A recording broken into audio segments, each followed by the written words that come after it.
Hai teman-teman semua, izinkan saya Polta Pancarian Situmorang untuk menjelaskan tentang Knowledge Management System Life Cycle.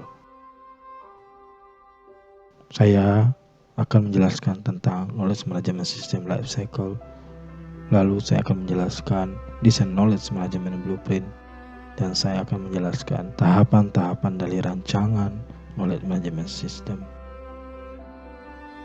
Adapun tujuan saya menjelaskan pembelajaran hari ini agar semua teman-teman dapat mengetahui knowledge management system life cycle seperti apa. Agar teman-teman dapat mengetahui tahapan dari rancangan knowledge management life cycle. Agar teman-teman dapat mengetahui desain knowledge management blueprint. Di dalam sebuah perusahaan, terutama di dalam dunia kerja, seringkali terjadi regenerasi. Dari tiap-tiap generasi akan mengalami kejadian-kejadian dan akan memiliki pengalaman yang berbeda-beda pula. Regenerasi dari tiap perusahaan selalu terjadi. Oleh karena itu, generasi yang baru perlu mengetahui apa-apa saja yang telah dilakukan, dialami, dan pernah terjadi di perusahaan agar perkembangan perusahaan dapat lebih baik dan kesalahan yang terjadi dapat lebih kecil. Dengan berbekalan pengalaman, pengetahuan, data, dan dokumentasi-dokumentasi lainnya mengenai perusahaan tersebut pada generasi-generasi sebelumnya. Bila tidak ada knowledge management, maka pengalaman-pengalaman dan ilmu-ilmu yang telah didapat oleh orang-orang sebelumnya akan terbawa dan hilang begitu saja seiring menghilangnya orang yang tergantikan tersebut.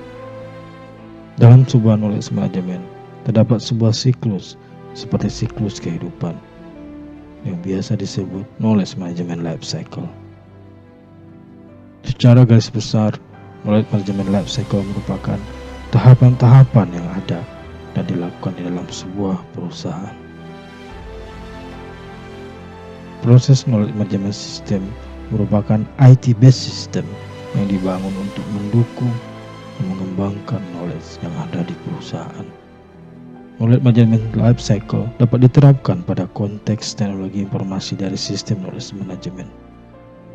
Berdasarkan model siklus knowledge management life cycle, terdapat 4 tahapan, yaitu proses creation, proses storage, proses pengambilan dan transfer knowledge, dan proses application. This process creation merupakan proses identifikasi knowledge yang ada di perusahaan, serta usaha memunculkan knowledge baru dalam proses pembelajaran. Model ini menyadari bahwa knowledge creation di perusahaan melibatkan interaksi dan berkelanjutan di antara tacit dan explicit knowledge, serta bergerak secara spiral ketika knowledge berpindah melalui individu, kelompok, dan organisasi.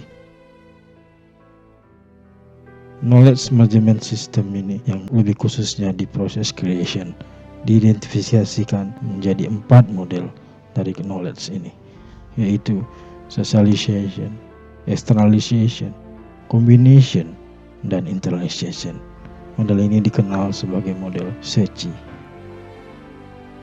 Proses creation diikuti oleh proses storage atau retrieval, merupakan kegiatan penyimpanan knowledge dalam bentuk yang dapat dengan mudah diakses dan diambil pada lain waktu. Proses berikutnya adalah pengambilan dan transfer knowledge yang telah tersimpan dalam basis knowledge, baik itu antara individu, antara kelompok, antara organisasi, ataupun dari dokumen yang tersimpan. Proses application merupakan proses pengaplikasian dari knowledge hingga knowledge bisa digunakan. Jadi, aspek penting dari teori berbasis knowledge dari suatu organisasi adalah bahwa sumber dari keunggulan kompetitif berada dalam knowledge application dan bukan dalam pengetahuan itu sendiri. Dalam hal ini, peran teknologi dapat mendukung knowledge application dengan melekatkan pengetahuan ke dalam rutinitas perusahaan. Berikut merupakan rekomendasi knowledge management system dengan beberapa tahap rancangan knowledge management system life cycle. Yang pertama, evaluasi infrastruktur yang ada. Di tahap ini, kita harus bisa mengevaluasi dan melakukan penilaian infrastruktur yang dibutuhkan oleh perusahaan berdasarkan needs yang mereka inginkan. Contohnya, mereka membutuhkan koneksi internet setiap saat, sehingga pengguna dapat mengakses internet tersebut. Contoh lainnya yaitu dibutuhkan unit komputer sesuai kebutuhan di lingkungan perusahaan tersebut. Ataupun contoh lainnya, mereka menginginkan akses knowledge management system itu dapat diterapkan di luar operasional jam kerja kantor. Yang kedua yaitu membentuk knowledge management team. Pada tahap ini, kita melakukan pembentukan dari tim dari knowledge management system yang akan bertanggung jawab dalam melakukan pengelolaan sistem. Tugas ini akan diberikan kepada administrator dan subadministrator yang dapat diambil dari pengurus perusahaan. Yang selanjutnya yaitu capture knowledge. Adalah knowledge yang dapat berguna untuk mendukung kinerja dari pegawai. Misalnya, knowledge tentang perusahaan, knowledge tentang jasa yang ditawarkan, knowledge tentang standar operasional prosedur, atau cara penanganan konsumen. Sedangkan sumber knowledge dapat bermacam-macam. Proses capture knowledge ini dapat dilakukan dengan metode wawancara atau dokumentasi laporan dan berkas yang berasal dari peraturan perusahaan secara umum.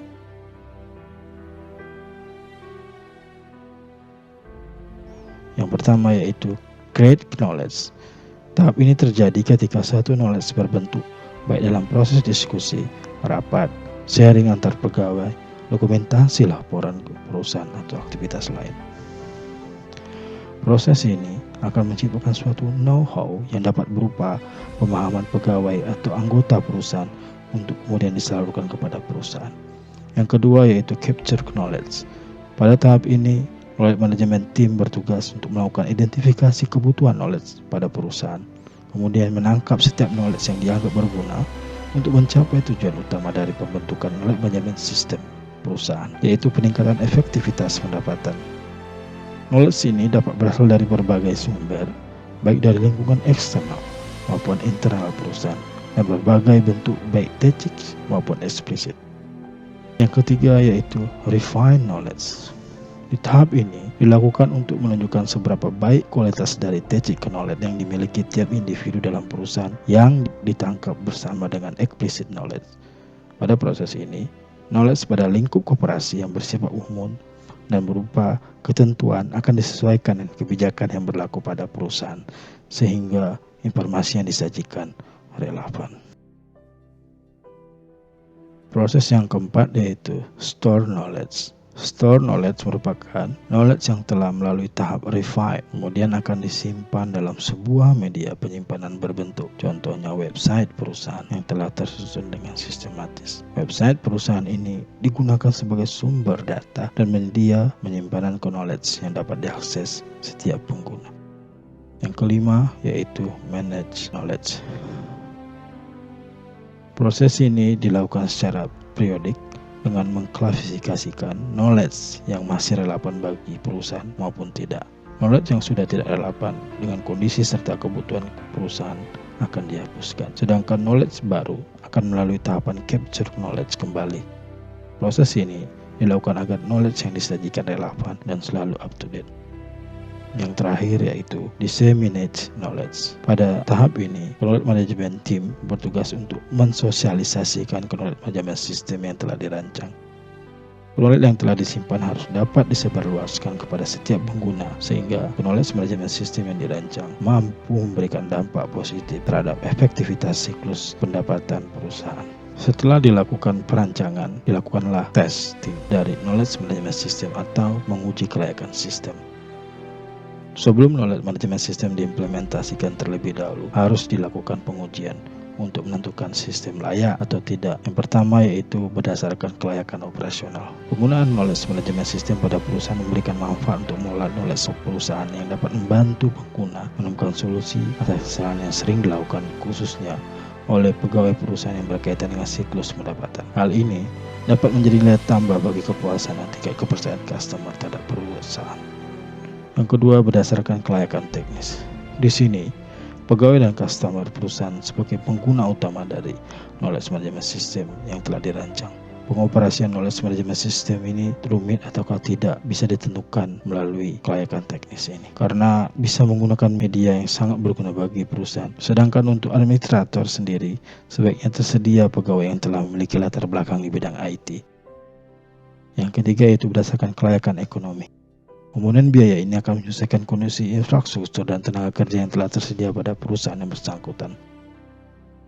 Setelah dilakukan testing, dilakukanlah implementasi dari knowledge management system. Untuk menerapkan knowledge management system ini, perusahaan harus memberi wewenang terhadap tim knowledge management perusahaan, yaitu manajer sebagai administrator dan satu lagi account officer sebagai sub-administrator untuk bertanggung jawab mengelola knowledge management yang telah dirancang. Lalu ada beberapa hal yang harus dilakukan oleh pengelola knowledge management system sebagai rencana implementasi knowledge management system perusahaan untuk menjadi tolak ukur keberhasilan penerapan knowledge management system yang telah dirancang, yaitu pengelola knowledge management system harus mengatur strategi pengelolaan pada knowledge dengan memastikan knowledge yang telah disimpan telah terbagi kepada penggunanya. Lalu, pengelola knowledge management system harus memastikan seluruh pengguna dapat menggunakan dan mengoperasikan knowledge management system yang telah dirancang.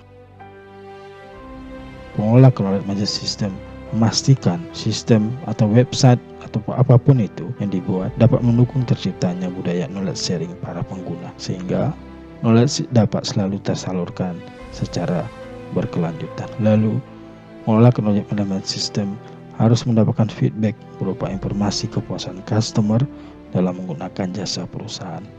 Setelah knowledge management system diimplementasikan, sistem harus selalu dikelola dan dilakukan improvement agar selalu menyajikan knowledge yang relevan dan bermanfaat bagi seluruh pengguna. Lalu, knowledge management system yang telah diterapkan pada perusahaan harus dievaluasi untuk menguji kesuksesan sistem tersebut yang dapat diukur dengan ada atau tidaknya peningkatan terhadap efektivitas siklus pendapatan perusahaan, sehingga dapat selalu memberikan solusi atas permasalahan agar dapat meningkatkan efektivitas siklus pendapatan perusahaan.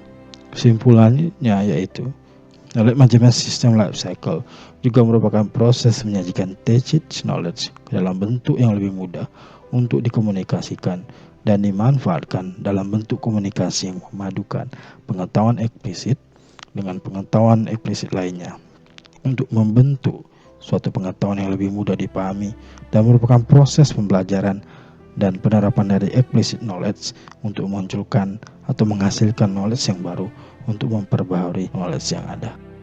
Thank you.